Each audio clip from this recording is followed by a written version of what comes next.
Hello, I'm Stan Chambers. The history of local television news cannot be told without Stan Chambers. He was a pioneer of TV journalism. But if you asked him, Stan would simply say he was a newsman. But there you can see, keep right on there, you can see some of the flames that actually working on that roof. In fact, that home is gone. John. Early in his life, Stan had no designs on becoming a TV legend. Just out of the Navy, he was a student at USC working on a campus magazine when fate intervened. And I heard a program one night saying that one of the local television stations had expanded its broadcasting schedule. I didn't even know that television was on the air. And I said, how about doing a program on a campus magazine? That was my debut. Stan Chambers joined KTLA in December of 1947. He spent his first months as a stagehand, where he learned the business from the ground up. Before long, Stan began to appear in front of the camera.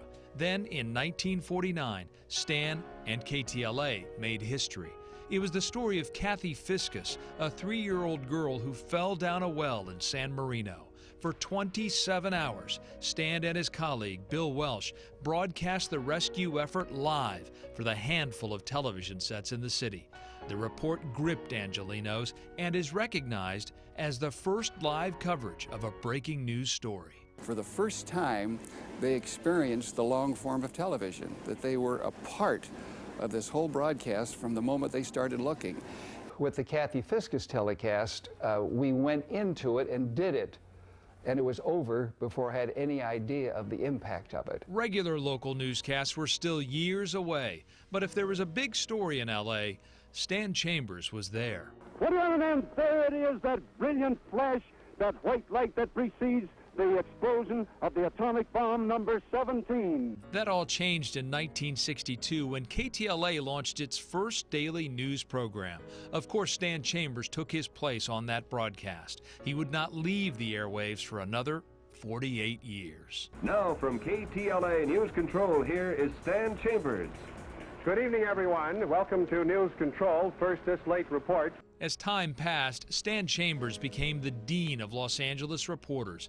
The 1965 Watts riots, the assassination of Robert Kennedy. Stan left his mark on each story. Senator Kennedy left the podium, went out through an entranceway behind the podium as if going to the kitchen, and there he was shaking hands with some of the kitchen help.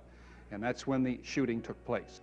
Stan's biggest story came along in 1991, a home video of an LAPD traffic stop that changed the city of Los Angeles forever.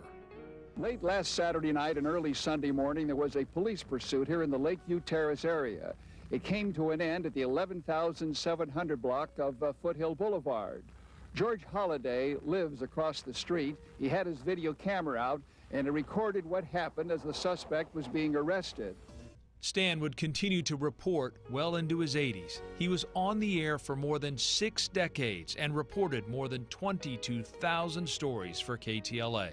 He was a dedicated family man, philanthropist, and educator. He has a star on the Hollywood Walk of Fame, a portion of Sunset Boulevard named in his honor, and even a building here at KTLA that bears his name. But perhaps his most lasting legacy is this. Ask anybody who ever met Stan Chambers and they will tell you he was one of the nicest, most humble people in the world. Stan Chambers, KTLA News.